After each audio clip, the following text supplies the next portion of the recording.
Somos hechura suya, creados en Cristo Jesús para hacer buenas obras. El que comenzó en ustedes la buena obra, la perfeccionará hasta el día de Cristo Jesús. Pongan la mira en las cosas de arriba. ¿Qué tienen en común estas palabras? Todas fueron escritas por el apóstol Pablo tras las rejas. Por más oscuras que parezcan las circunstancias, Dios cumple sus propósitos.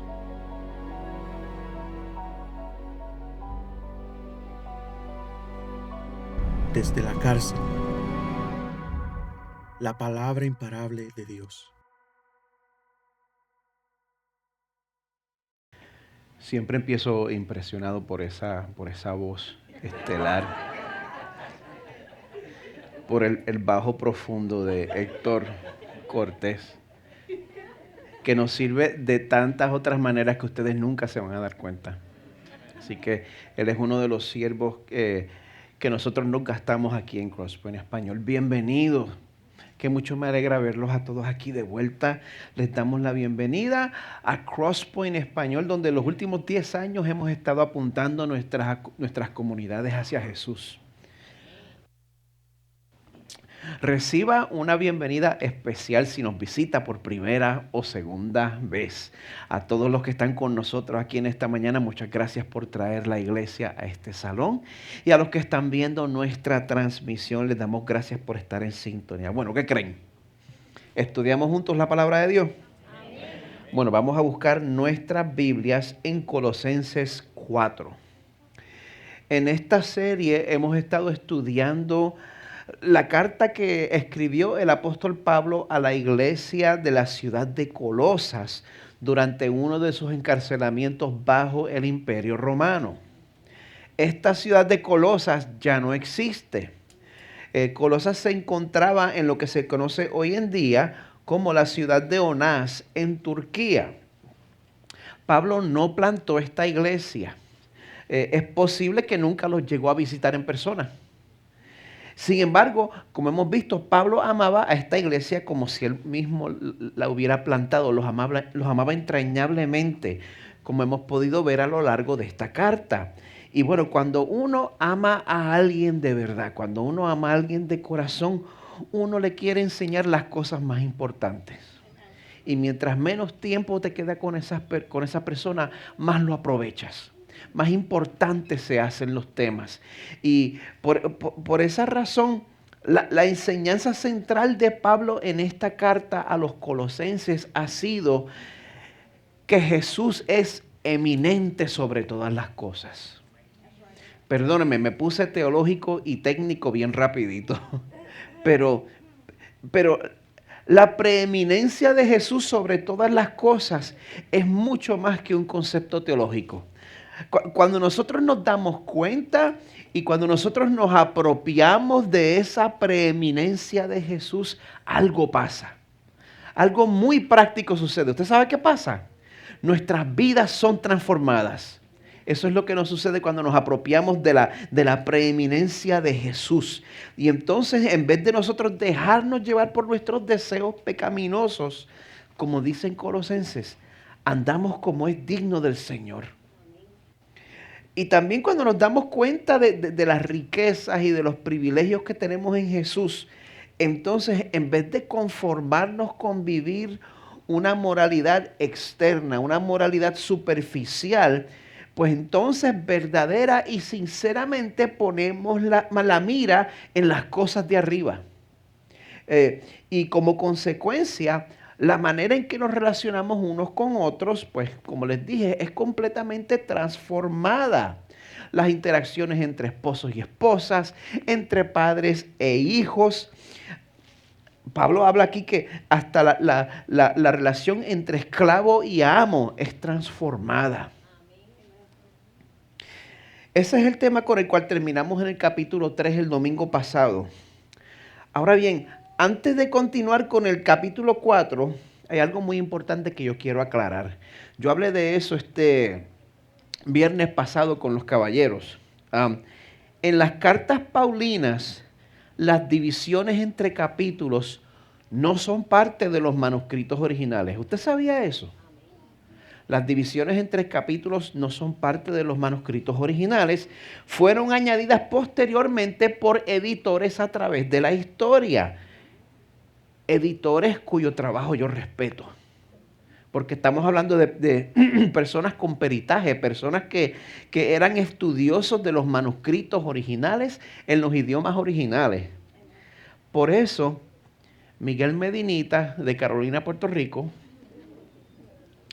quiero sugerir humildemente que cuando yo leo Colosenses 4:1, pues me da la impresión de que es una continuación de los temas del capítulo 3. Es como la conclusión que faltaba. Es como si fuera un cabo suelto, por así decirlo, un residuo de la última sección del capítulo 3, que está tratando con la manera en que el Señor transforma nuestras relaciones. Como les había dicho, Dios transforma las relaciones entre esposos y esposas, padres e hijos, amos, siervos y amos. Y Colosenses 4:1 cierra el tema exhortando al grupo que faltaba, a los amos. Les dice: amos, traten con justicia y equidad a sus siervos, sabiendo que ustedes también tienen un Señor en el cielo. Eso es revolucionario para entonces. El concepto de que no hay tal cosa como castas de seres humanos que sean mejores unos que otros. Este concepto de que toda la humanidad, sin importar el sexo, la raza, la nacionalidad, la etnia, saber que, número uno, todos somos polvo de la tierra. Todos somos por igual creación de Dios. Pues mire, estas enseñanzas sembraron las semillas que resultaron en la abolición y en la criminalización de la institución de la esclavitud. Y es mi esperanza que estas mismas enseñanzas tengan el mismo efecto sobre la industria asesina del aborto. Esa es mi esperanza.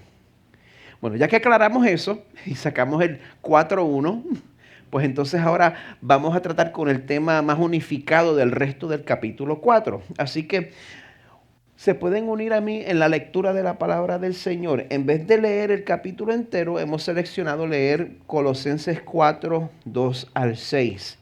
En pantalla va a estar la versión Nueva Biblia de las Américas, que es la que voy a leer. Dice así la palabra del Señor: perseveren en la oración, velando en ella con acción de gracias. Oren al mismo tiempo también por nosotros, para que Dios nos abra una puerta para la palabra, a fin de dar a conocer el misterio de Cristo, por el cual también he sido encarcelado, para manifestarlo como debo hacerlo. Anden sabiamente para con los de afuera, aprovechando bien el tiempo. Que su conversación sea siempre con gracia, sazonada como con sal, para que sepan cómo deben responder a cada persona. Palabra del Señor para nosotros.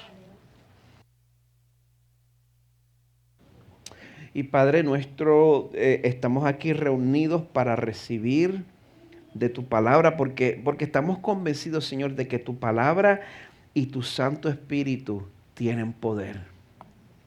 Señor, nosotros podemos ver las personas que amamos viviendo vidas fuera de control, y eso nos parte el corazón, pero tu palabra y tu Espíritu tienen el poder para interrumpir y detener cualquier persona que vaya por caminos que llevan a la destrucción. Por eso, Señor, te presentamos a nuestros seres amados que no te conocen. Y también, Señor, presentamos nuestros propios deseos pecaminosos en contra de los cuales luchamos día tras día, Padre Celestial. Pedimos en esta mañana que tu palabra nos muestre el camino a seguir y que también nos apunte hacia Jesús, Señor, nuestro Salvador, que ya anduvo ese camino. Jesús, en cuyo nombre oramos. Amén. Uno de los sueños de mi juventud era convertirme en músico profesional. Y a finales de la década de los 90, yo estuve así de cerquita de lograrlo. Para entonces vivía con mi esposa Carmen. Ella se supone que esté sentada ahí, pero está sirviendo con los niños hoy. ¿Qué sucede cuando Carmen no está aquí? Ella es mi amén número 1. Les toca a ustedes ahora. Para entonces vivía con Carmen en el área de Washington, D.C. Y pues yo tuve la oportunidad de hacerme parte de una banda que pues tenía popularidad regional en el área de Washington. Pero estuvimos muy cerca de tener éxito nacional. Pero antes de que yo pudiera hacer lo que yo quería ser el guitarrista en esa banda. Pues para poder entrar a la banda, para poder tener la oportunidad, yo primero tuve que aceptar la única posición que estaba disponible. Yo fui uno de los cantantes del coro. Esa foto fue hace como 50 libras. Y para que vean que no es calvicie de la vejez, esa frente siempre fue grande. Pero, ¿eh? El flaquito de la derecha. El flaquito que no tiene nada de sol. Bueno, pues ¿qué sucede? Me pusieron a ser parte del coro con dos muchachas que cantaban y eran hermanas. Yo no tenía problema aprendiéndome las armonías que tenía que cantar. El problema que yo tenía es que las otras dos cantantes, aparte de las armonías, querían que yo aprendiera la coreografía que ellas hacían. Pues usted, pues me imagina a mí allí y eso para mí es morir. Porque si usted me conoce a mí, usted sabe que yo tengo el swing de un mormón de Utah. Ese es el swing que yo tengo. Y pues vamos a salir de esa foto ya, espérate. Cuando yo tenía que hacer pues esos pasitos junto con ellas cuando cantaba, pues yo me moría por dentro, yo lloraba por el rapto. Porque ya yo estaba en la gran tribulación. Pero bueno, afortunadamente ese purgatorio solo duró un mes. Finalmente abrió la plaza de guitarrista y me salvó la vida. Pues si usted me llegó a ver, si usted me llegaba a ver, gracias al Señor que solo hay un video de evidencia cuya localidad conozco yo y nadie la va a ver. Cuando usted comparaba esa estampa mía, pues con la habilidad de bailar de las otras dos cantantes, pues se veía bien clarito que yo estaba bien fuera de sincronización. No hay nada peor que estar fuera de sincronización. Por eso en esta mañana yo quiero invitarles a que ustedes examinen cuán sincronizadas están sus prioridades con las prioridades del Señor. En este último capítulo de la carta a los Colosenses, Pablo habla sobre varios temas que se habían convertido en prioridades para él. ¿Y sabe por qué eran prioridades para él? Porque eran prioridades para Jesús. Así que bueno, cuando examinen estas prioridades que Pablo discute en el pasaje de hoy, pues yo les invito a que se examinen ustedes mismos y se pregunten sinceramente cuán alineadas están mis prioridades con las prioridades de Jesús. Hágase esa pregunta. Esa es una pregunta que nos tenemos que hacer como iglesia. Porque usted va a notar que iglesias diversas tienen prioridades diversas. Para algunas iglesias, pues la música es la prioridad. Yo creo que es muy importante. Yo soy músico y para mí eso es muy importante. ¿Es esa la prioridad? Para otras iglesias la prosperidad financiera es la prioridad principal. Y de eso se tratan todas las conferencias que hacen, ¿verdad? Otras iglesias buscan tener experiencias emocionales y catárticas. La prioridad de otras iglesias es aprender mucha doctrina. En Colosenses 4 vemos que las prioridades para Pablo eran la oración, vivir en misión y vivir en colaboración. Oración, misión y colaboración. Vamos a comenzar en Colosenses capítulo 4, verso 2, como les había dicho. Pablo deseaba que lo que era importante para Jesús fuera importante también para él y también para la iglesia. Por esa razón, Lo principal para Pablo era que los colosenses andaran, número 1, en oración. Él comienza el verso 2, él les dice, perseveren en la oración, velando en ella con acción de gracias.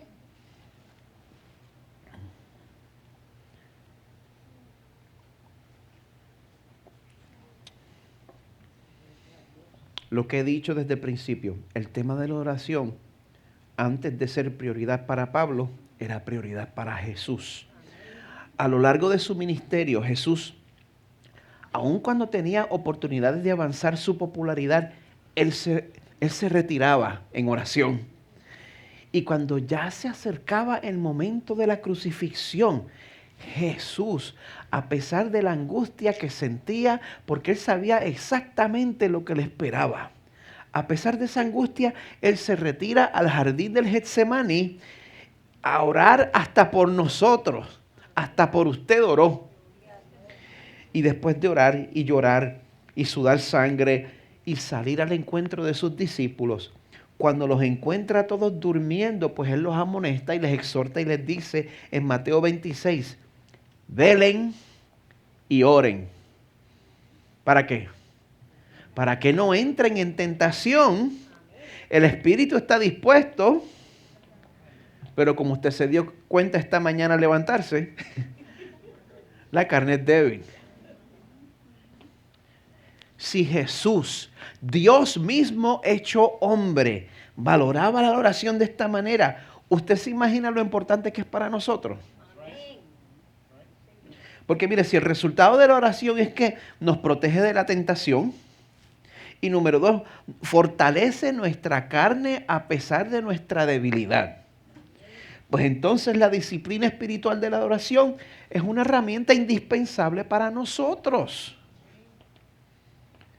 Y mire, para tener cuentas claras y para hablarle en arroz y habichuelas, yo estoy empezando este sermón en candela. Porque dentro de lo que se espera para un pastor, yo estoy profundamente insatisfecho con mis propios hábitos de oración. Me toca predicar sobre algo donde tengo que recibir la corrección de mi Señor. Eso es un problema serio. Yo aprendí un dicho que usan los pastores americanos que dice que cuando hay una bruma en el púlpito, en los bancos hay neblina. Y por eso nos tenemos que preguntar, ¿qué tan prioritaria es la disciplina espiritual de la oración para Crosspoint Español? Si usted quiere saber la respuesta a esa pregunta, hay dos que les pueden preguntar aquí. Le pueden dar una buena idea. ¿Cuán prioritaria es la disciplina espiritual de la oración para Crosspoint Español? Hágalo por su parte. No respondo. El pastor John Piper, él explica que la oración es una prioridad. ¿Sabe por qué? Porque estamos en tiempo de guerra. Yo no sé si usted se había dado cuenta de eso. Estamos en tiempo de guerra. Él dice en una de sus prédicas, casi nadie vive como si estuviéramos en tiempo de guerra. Casi todos viven como si fueran tiempos de paz. En tiempos de paz nos ocupamos en nuestra propia comodidad y seguridad. En tiempos de guerra todo cambia. En tiempos de guerra estamos armados, vigilantes y atentos. En tiempos de guerra no gastamos nuestro dinero como solíamos hacerlo en tiempos de paz. En tiempos de guerra, los transatlánticos de lujo se convierten en transportes de tropas. Yo no sé si usted se refiere a los cruceros. En este sermón de John Piper que estoy citando, el postulado principal de él es que la oración es indispensable porque la vida es guerra y Dios es soberano. La vida es guerra y Dios es soberano. Y si esto es verdad, si Dios es soberano, imagínense. Si Dios es la autoridad suprema e inevitable a quien todo se somete. la autoridad suprema e inevitable a quien todo se somete y a quien todos vamos a dar cuentas, mire, entonces vale la pena orar, porque eso quiere decir que Dios tiene poder para responder nuestras oraciones. Vale la pena. Y mire, la oración cobra poder cuando nos damos cuenta, como dice él, que Dios es soberano y que la oración es como un radio de comunicación en medio de la batalla. Él dice que así es como tenemos que ver la oración. No, esto no es mío, esto es de John Piper. La oración es como un radio de comunicación en medio de la batalla. La oración es poderosa si te das cuenta que estás en medio de batalla y estás pidiendo que te den apoyo aéreo.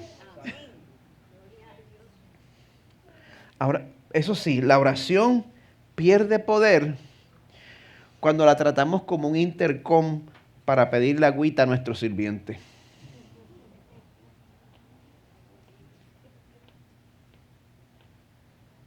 Es un intercom en medio de la batalla, es un radio de comunicación en medio de la batalla o es un intercom para pedirle agüita al sirviente. Mire, si algo que apaga la oración es la afluencia y la autosuficiencia.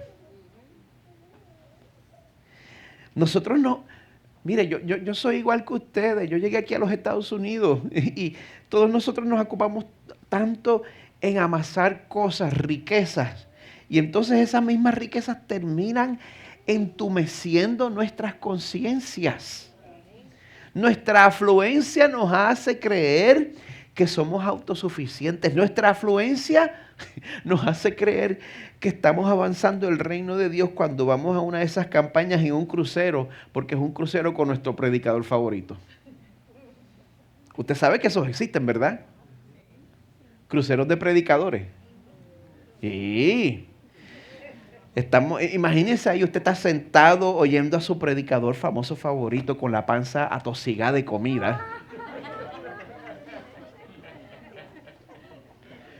Yo no sé, eso me contrasta bastante con la imagen de Pablo dictando esta carta desde la cárcel, pidiendo en el verso 3, oren al mismo tiempo también por nosotros.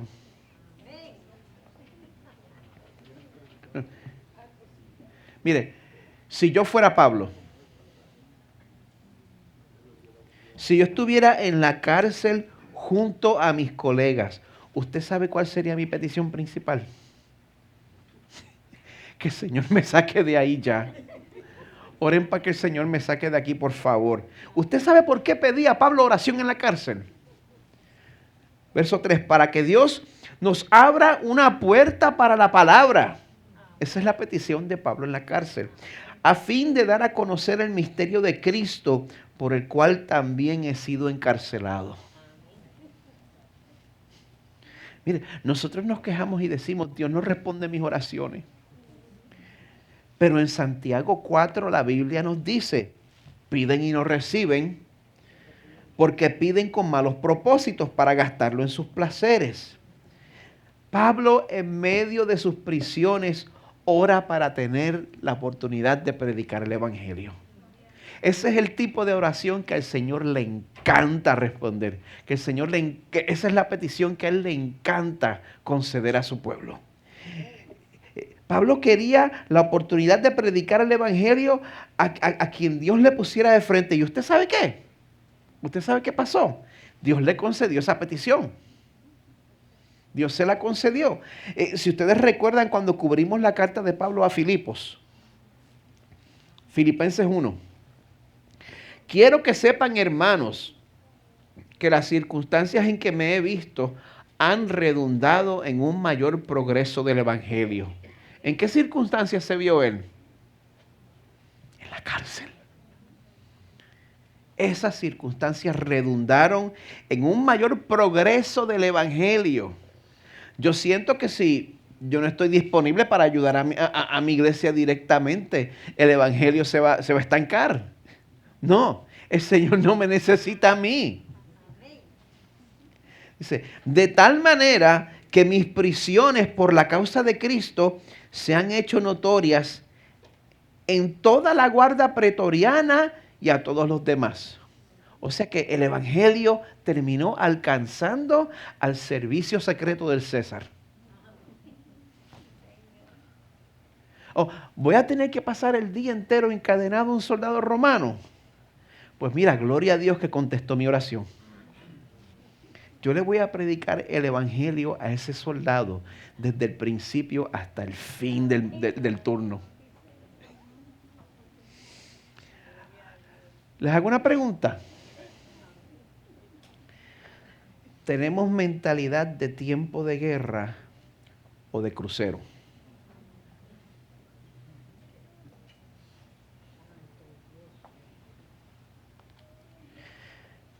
Estamos atrapados y entumecidos por la afluencia y el confort.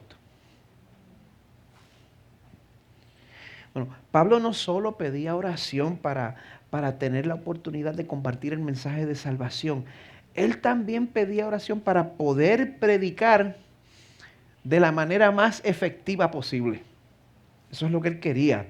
Él quería tomar las oportunidades que Dios le daba de predicar y, como dice en el verso 4, manifestarlo como debo hacerlo. Pues este deseo de Pablo nos lleva a nuestro segundo punto. Pablo exhorta a los colosenses a andar en oración y también en misión.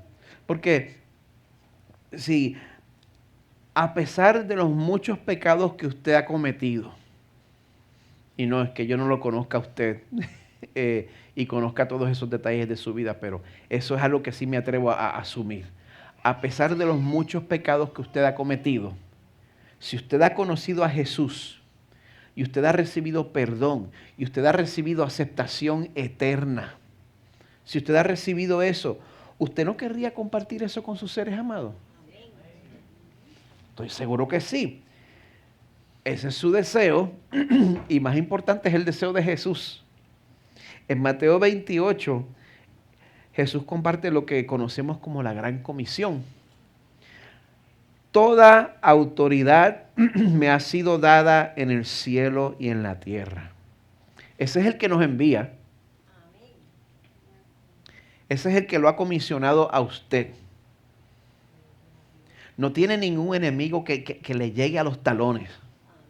Toda autoridad le ha sido dada en el cielo y la tierra. Vayan pues y hagan discípulos de los puertorriqueños nada más.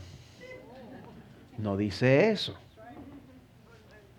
De todas las naciones, bautizándolos en el nombre del Padre y del Hijo y del Espíritu Santo, enseñándoles a guardar todo lo que les he mandado. O sea, ese es el proceso entero de presentar el Evangelio y discipular a lo largo de la vida cristiana.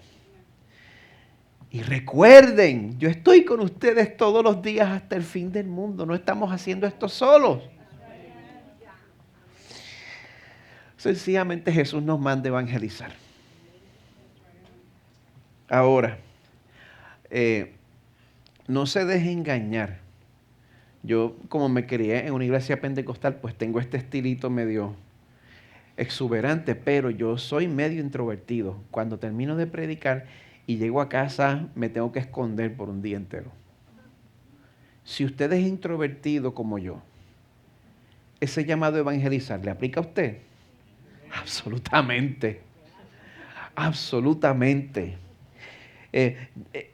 Y tenemos que modificar lo que nosotros entendemos como evangelizar.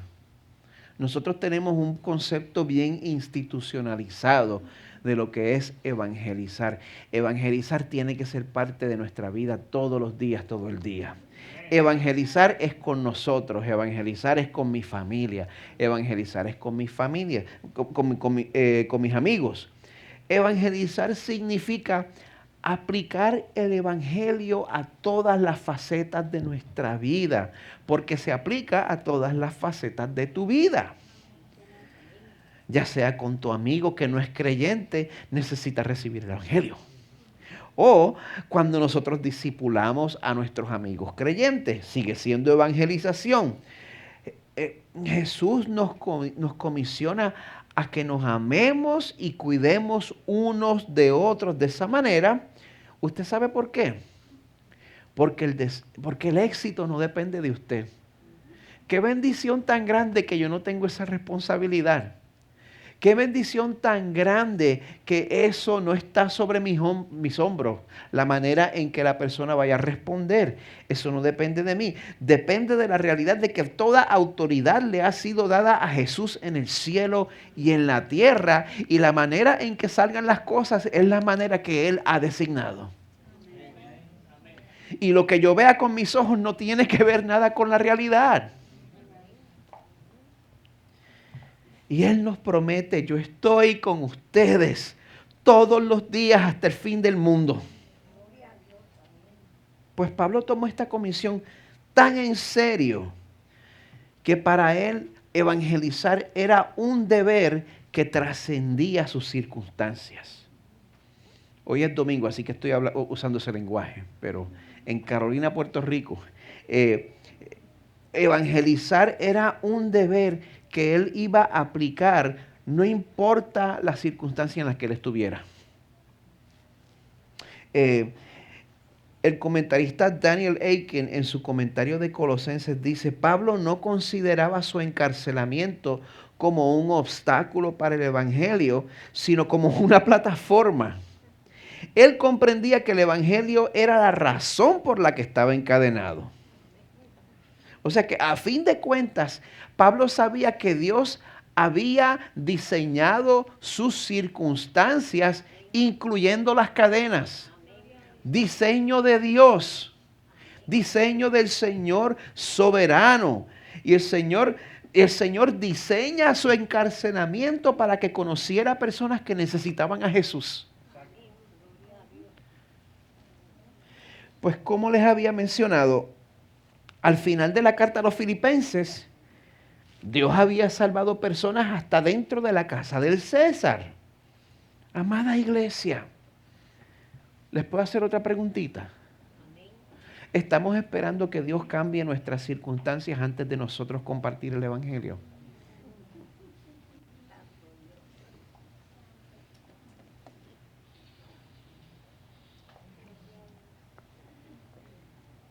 Si nosotros queremos aprender a compartir el evangelio de esta manera, sin temor, pues primero que nada confíe en la promesa de que Jesús está con nosotros todos los días hasta el fin del mundo. Señor, yo quiero que tú estés conmigo. Ya Él lo prometió. Cómo tú te sientes no tiene nada que ver con el asunto. Es una promesa y es una realidad objetiva. Y segundo, si usted quiere evangelizar sin miedo, pase un par de días con papá y mamá. Esos dos no tienen miedo. Yo les he hecho el cuento cuando yo era un adolescente que estaba mal con el Señor y también introvertido. Yo andaba con ellos y ellos conocían a la gente y a los 5 minutos, ¿ya te decidiste por Cristo? Y yo muriendo 1000 muertes. Así que, pero esa actitud viene cuando nos damos cuenta de que nuestro tiempo aquí es limitado. Nosotros no podemos presumir del tiempo que tenemos aquí. Cada segundo es un regalo del Señor. Es por eso que Pablo nos aconseja en el verso 5, anden sabiamente para con los de afuera, aprovechando bien el tiempo. O sea que tu conversación con la gente que no son creyentes, escoge temas sabios. La política nunca califica para un tema sabio. ¿Por qué tú vas a ser de la mitad de la población tu enemigo? Cuando tienes la oportunidad de presentar lo que verdaderamente transforma a la gente de adentro para afuera, el evangelio, el poder de Dios para la salvación.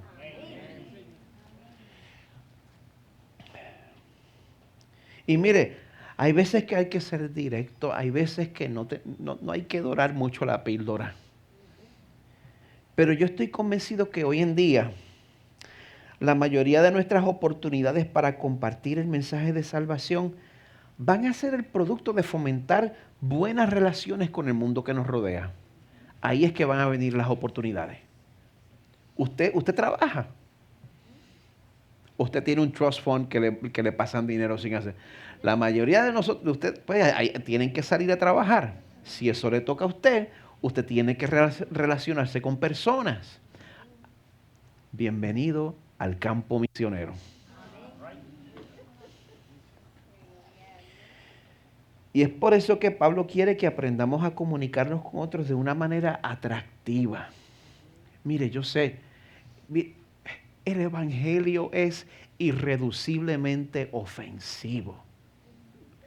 ¿A quién le interesa enterarse de que por nacimiento estamos alejados de Dios y estamos en rebelión en contra de Él y que lo único que nosotros nos podemos merecer es una eternidad bajo la ira del Señor? ¿A quién le interesa oír eso? Ninguno de nosotros nos queremos enterar de eso. Y eso es una parte inevitable del evangelio que tenemos que compartir. Las noticias no pueden ser buenas si no son malas primero. Dicho eso, Pablo quiere que nosotros nos comuniquemos de una manera atractiva.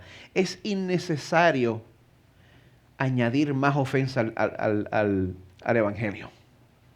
No hay que añadir más ofensa. Verso 6, que su conversación sea siempre con gracia, sazonada como con sal. Si usted quiere ver la diferencia entre una persona que está diciendo la verdad y otra persona que está diciendo la verdad con una conversación con gracia y sazonada con sal. Yo acabo de encontrar una persona, es en inglés. Estaba hablando de eso con ustedes. Hay tanta gente que, para usar una expresión puertorriqueña, al debatir son unos carne puerco. Son ácidos, son hígado de ganso. No, desagradable, perdón. Hígado de ganso, eso no hay quien lo compre. Bueno, hay gente que son así y hay gente, es en inglés, es un apologista que se llama Wes Huff. Y ese hombre, el Señor le está dando una plataforma cada vez más grande por la habilidad con la cual defiende la fe y es respetuoso. Mire, el poder de la salvación pertenece al Señor, no pertenece a mi elocuencia.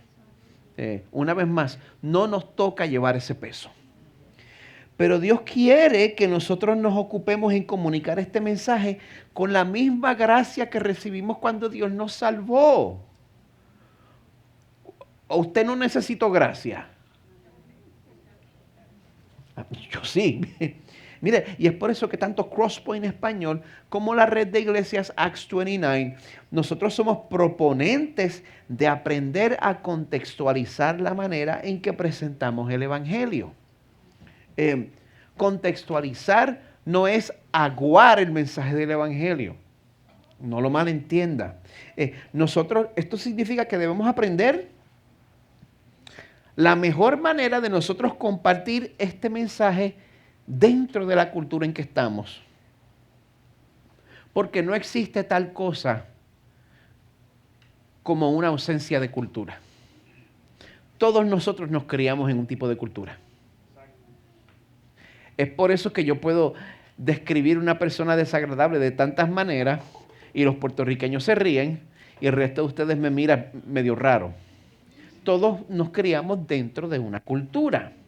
Una cultura en particular, culturas que tienen sus propias preguntas espirituales y sus propias objeciones al Evangelio. Todos hemos sido parte de una cultura y de igual manera, como dice el fin del verso 6, Dios quiere que ustedes estén preparados para que sepan cómo deben responder a cada persona. Mucho más en los Estados Unidos. En nuestros países quizás no hay tanta variedad cultural. Estamos en los Estados Unidos, estamos en Orlando, las naciones están aquí. Y nos toca aprender cómo debemos responder a cada persona. Pues una manera de buscar ese tipo de conversación, les he hablado de esto antes, es a través de la práctica de interceder, invertir e invitar. Número 1, como comenzamos con la oración, pídale al Señor que ponga a alguien en su camino. Pídale al Señor que le permita entablar una amistad con una persona que no lo conoce, que no conoce al Señor todavía. Pídaselo al Señor. El Señor se lo va a conceder. Una vez lo haga, invierta en la vida de esa persona. Hágase amigo. No importa cómo esa persona responda al mensaje del Evangelio. Si esa persona no responde al mensaje del Evangelio, no abandone esa amistad. Sea usted una fuente de gracia para esa persona por el resto de su vida. Llévelo a comer, llévelo a un café, presente el Evangelio. Esa es la mejor inversión. Conozca a esa persona, conozca cuáles son sus anhelos de redención, conozca qué es importante para esa persona, conozca a las personas, conozca las cosas que esa persona diga, mira, si yo no tengo esto, yo no quiero vivir. Muchas veces esas cosas revelan cuáles son los dioses de nuestros corazones. ¿Y qué sucede? Los dioses de este mundo nos van a decepcionar. Los ídolos decepcionan, los ídolos prometen y nunca cumplen. Y si usted se hace amigo de esa persona, inevitablemente va a llegar el día en que ese ídolo se va a derrumbar y usted va a estar listo para saber cómo debe responder a esa persona y presentar el Salvador verdadero. Y por supuesto, invite. ¿Sabe qué? Yo soy una persona, yo no soy muy tradicional, pero yo creo que nosotros nunca vamos a dejar de necesitar la reunión de los santos, la iglesia, domingos por la mañana. Nosotros nunca nos vamos a sobreponer a eso. Y por más que quieran deshacerse del domingo por la mañana, mire, invite a la persona a estar con nosotros un domingo por la mañana. La gracia del Señor está aquí de una manera única.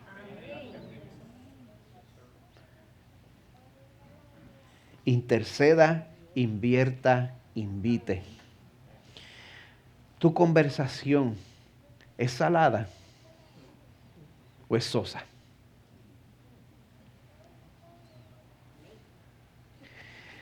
Bueno, esta metáfora de la sal se puede aplicar de varias maneras. Por ejemplo, mira, tus compañeros de trabajo van a tener conversaciones espirituales contigo si tu conversación tiene sabor a gracia. La sal también tiene propiedades sanadoras, como nos dijo David hace un par de semanas. Y es bueno preguntarse si nuestros temas de conversación promueven sanidad. O si nuestra conversación es cínica, siempre sarcásticos y llenos de quejas sobre lo que está pasando en el trabajo, sobre la administración que está gobernando o sobre los que ganaron, los que perdieron. ¿Somos cínicos y llenos de quejas? Pues hágase la pregunta. Nosotros tenemos la responsabilidad de prepararnos dentro de nuestra capacidad. No todos vamos a ser apologistas, pero debemos prepararnos dentro de nuestra capacidad para presentar el mensaje de salvación de la manera más atractiva posible. Amén. ¿Están conmigo? Yo también tengo sueño. Bueno, cuando yo leo las cartas de Pablo y yo llego a esa parte final donde él empieza a dar instrucciones a diferentes personas, les puedo ser sincero, yo me siento tentado a pasarle por encima y tratarlo como si no tuviera importancia. La realidad es que esta sección es muy importante porque nos enseña que Pablo también deseaba que los colosenses anduvieran en colaboración junto con otros creyentes. Andar en colaboración era importante para Jesús. Cuando Él envió equipos de evangelización, los enviaba de 2 en 2, muy bien. Jesús también dijo en Mateo 18, si 2 de ustedes se ponen de acuerdo sobre cualquier cosa que pidan aquí en la tierra, les será hecho por mi Padre que está en los cielos. Por supuesto, todo esto es en el contexto de de la disciplina eclesiástica, pero no me voy a meter en ese tema ahora mismo. Donde están 2 o 3 reunidos en mi nombre, allí estoy yo en medio de ellos.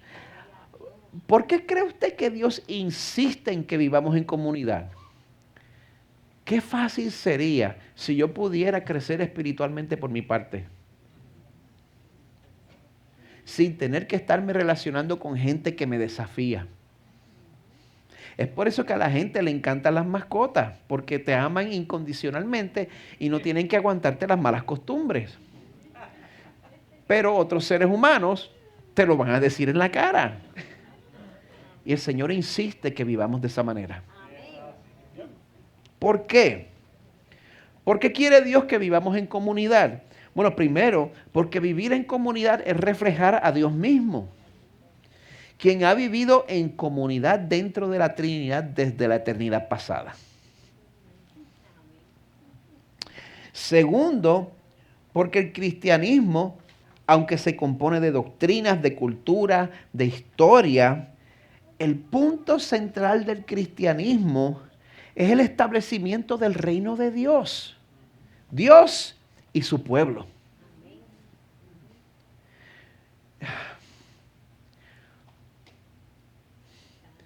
Tenemos que darnos cuenta, especialmente nosotros los reformados que nos gusta tanto la doctrina, Dios ama profundamente a cada cristiano. Nosotros hacemos un trabajo tan efectivo enseñándole a la gente, enseñándole a los que están en Cristo, que Dios todavía está enojado con ellos. Si tú desobedeces al Señor, Él te va a disciplinar. Ponle el sello, pero es porque eres hijo de Él.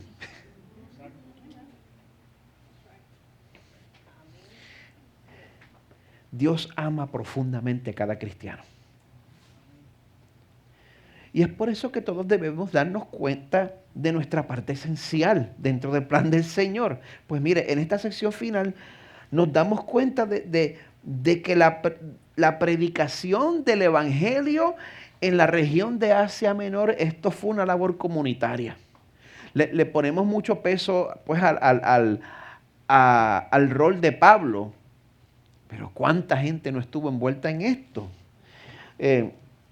Los últimos versos del capítulo 4 nos presentan a todos los colaboradores de Pablo. En los versos 7 al 8 se nos habla sobre Tíquico. Si alguno de ustedes está esperando un bebé y están considerando nombre, ahí tienen una lista. Pues los versos 7 y 8 hablan sobre Tíquico, servidor de la iglesia, emisario de Pablo, el que llevaba las cartas, las entregaba y las leía, y también él estaba encargado de abordar los temas que él no incluía en la carta. Así que este era un emisario de Pablo, era representante de él. Dice, al final del verso 8, lo enviaba para que sepan de nuestras circunstancias y que él conforte sus corazones. Así que toda esa información que él no podía compartir en la carta porque probablemente estaba pasando a través de personas que estaban censurando la carta, pues el emisario lo podía comunicar. Entonces el verso 9 nos habla sobre Onésimo. Si usted quiere saber sobre Onésimo, venga el domingo que viene que vamos a estar cubriendo la carta a Filemón. Onésimo fue asistente de Pablo, fue esclavo de Filemón. Cristianos que eran dueños de esclavos. La Biblia no...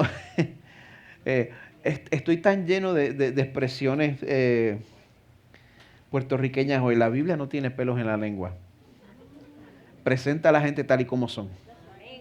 Él era esclavo de Filemón, pero andaba escapado. Y Pablo estaba enviando a Onésimo de vuelta a Filemón bajo su confirmación y recomendación como creyente ahora. Y lo estaba exhortando a que Dice aquí en el mismo verso 9, Onésimo es fiel y amado hermano, él es uno de ustedes. Nosotros no podemos ver a la gente según su estatus social. Si está en Cristo, es mi hermano. Entonces los versos 10 y 11 nos presentan a los tres colegas de Pablo de origen judío. Aristarco, un judío convertido al cristianismo. Compañero que estuvo junto con Pablo en el revolú de Éfeso. Si usted lee en Hechos 19 sobre cuando Pablo fue a Éfeso y como el evangelio le estaba costando dinero a ciertas personas, pues se formó una revuelta y pues tanto Pablo como Aristarco y Gallo cayeron en esa redada en Éfeso. Hechos 19, léalo por su parte. Pues en ese momento también estaba encarcelado. Estaba Juan Marcos, otro judío convertido al cristianismo, que había tenido un problema con Pablo. Fue un compañero de viajes misioneros con él al principio. Aparentemente por su falta de experiencia se rajó de uno de los viajes y Pablo le puso la X. De aquí en adelante no quiero perder mi tiempo contigo. Y por eso le costó su relación con Bernabé. Y tuvieron que separarse, pero eventualmente se reconciliaron. Usted sabe que el evangelio trae reconciliación. Que el chisme no tiene que ser eterno. El evangelio trae reconciliación. Es posible. Es posible. Juan Marcos, Pablo lo catalogó eventualmente como muy útil para mí. Reconciliado con Pablo, fue el escriba de Pedro básicamente para escribir el evangelio de Marcos. Estaba Jesús llamado justo, imagínense, tiene que traer esa aclaración con él en todo momento. Soy Jesús justo. Un judío convertido al cristianismo, pero por lo demás anónimo. Y ese va a ser el caso de la mayoría de nosotros. ¿Qué piensa usted de ser un cristiano anónimo?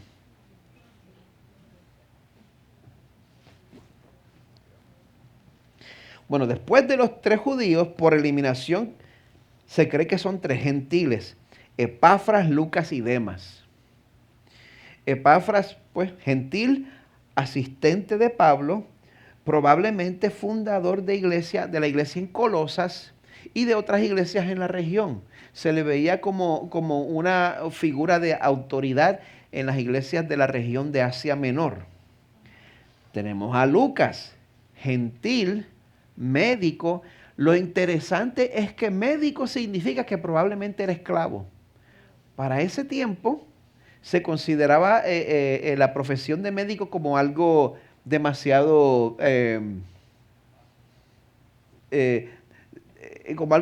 sucio para los nobles, y lo que hacían es que se aprovechaban de esclavos inteligentes y le enseñaban la profesión. Así que Lucas probablemente era esclavo también, y también autor del Evangelio de Lucas y de Hechos de los Apóstoles.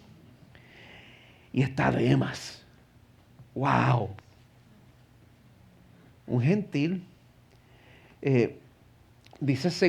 Pablo dice en 2 de Timoteo 4, Demas me ha abandonado, habiendo amado este mundo presente, y se ha ido a Tesalónica. Esto no está en la Biblia, pero no están todos los que son, ni son todos los que están.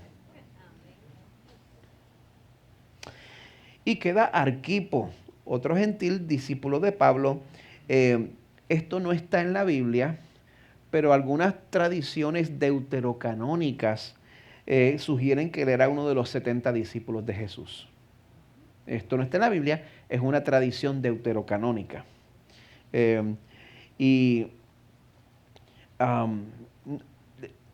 el verso 17, Pablo dice, díganle a Arquipo, cuida el ministerio que has recibido del Señor para que lo cumplas. No sabemos el porqué de esta amonestación, pero nos hace bien recordar de qué manera el Señor nos ha equipado para ser ministros y nuestro deber de cumplir nuestra función con fidelidad. Usted no tiene la opción de calentar banco. Hablo con usted.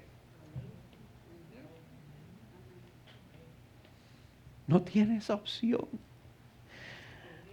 Cuida el ministerio que has recibido del Señor para que lo cumplas. Crosspoint Español. Bueno, algo muy interesante. Usted sabe que es bien interesante de este grupo de colaboradores de Pablo. Todos venían de diferentes trasfondos religiosos, nacionales y sociales. Judíos, gentiles, libres, esclavos. El comentarista Mark Meynell escribe lo siguiente: Pablo practicaba lo que predicaba. Estos nombres gentiles reflejan su comprensión del señorío de Cristo sobre una nueva comunidad. Él vivió la reconciliación que proclamó. Esto plantea preguntas para nuestras propias comunidades e iglesias. Reflejamos la misma disposición no solo a reconciliarnos, sino también a desarrollar, capacitar y trabajar con quienes son diferentes a nosotros. ¿Es esa la realidad aquí, Crosspoint Español? Que esa sea la realidad aquí, Crosspoint Español. Que en un futuro no muy lejano, nuestro liderazgo empiece a reflejar las diferentes naciones representadas en esta iglesia. El que yo le esté predicando a ustedes con un acento puertorriqueño no significa nada. El Señor va a traer a quien va a traer. Que el Señor nos dé la visión para darnos cuenta y para no agarrarnos de las cosas a las cuales estamos acostumbrados. Porque cada uno de ustedes es un regalo del Señor a la obra. Finalmente, pues Pablo firma la carta. Él dice: yo, Pablo, escribo este saludo con mis propias manos, con mi propia mano. Acuérdense de mis cadenas. La gracia sea con ustedes. Esa frase, acuérdense de mis cadenas. Esa frase representaba muchas cosas. Era un ejemplo tangible de lo que implica responder al llamado al ministerio. Es un llamado que uno no puede ignorar, sin embargo tiene implicaciones. Y amada iglesia, yo no les voy a tapar el cielo con la mano. Si ustedes desean dedicar su vida al Señor y compartir el mensaje de salvación, la fe tuya y la devoción tuya va a ser puesta a prueba. Pues Pablo quería que ellos fueran fortalecidos, que permanecieran fieles. Y también las cadenas de Pablo nos deben recordar a nosotros que estamos unidos con Cristo. Porque nosotros no solo queremos conocer, ¿cómo es que dice Filipenses 3? Nuestro deseo es conocerlo a Él y participar en sus sufrimientos. Todo eso es parte de nuestra formación. Eso es parte de lo que hace que nos parezcamos más a Jesús. Y a veces yo pienso que si nuestra afluencia nos tiene dormidos, nos tiene acomodados, quizá lo único que nos puede despertar es una pérdida de nuestros derechos y libertades.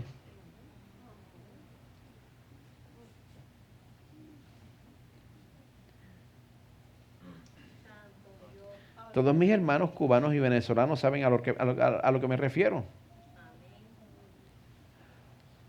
Los puertorriqueños llegamos aquí con el pan debajo del brazo. Y es tan fácil acostumbrarse a la afluencia de los Estados Unidos Muchas veces me pregunto si lo único que nos va a despertar a nosotros es vivir como vive el resto del mundo. No nos damos cuenta que somos una minoría. Ten misericordia de nosotros, Señor. ¿Nos damos cuenta del costo de nuestro llamado?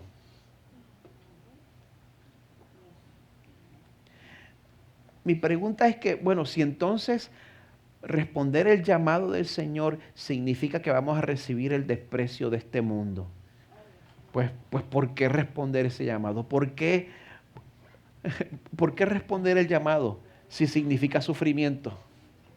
Bueno, no somos los primeros. Hebreos 11 dice que otros fueron torturados, no aceptando su liberación, a fin de obtener una mejor resurrección. El autor de Hebreos continúa en Hebreos 12, dice, él habla de todas estas personas que han sufrido y han dado su vida por la fe. Y él los llama una nube de testigos. Ellos son como, es como si nosotros fuéramos los atletas en medio de las Olimpiadas y ellos estuvieran en las gradas diciendo, dale, sigue, vale la pena. Pues dice el autor de Hebreos, por tanto, puesto que tenemos en derredor nuestro tan gran nube de testigos, despojémonos también de todo peso y del pecado que tan fácilmente nos envuelve, es verdad. Y corramos con paciencia la carrera que tenemos por delante. ¿Sabe cómo? Puestos los ojos en Jesús, el autor y consumador de la fe. Si tus ojos están puestos en Jesús, están puestos en el que te dio la vida espiritual.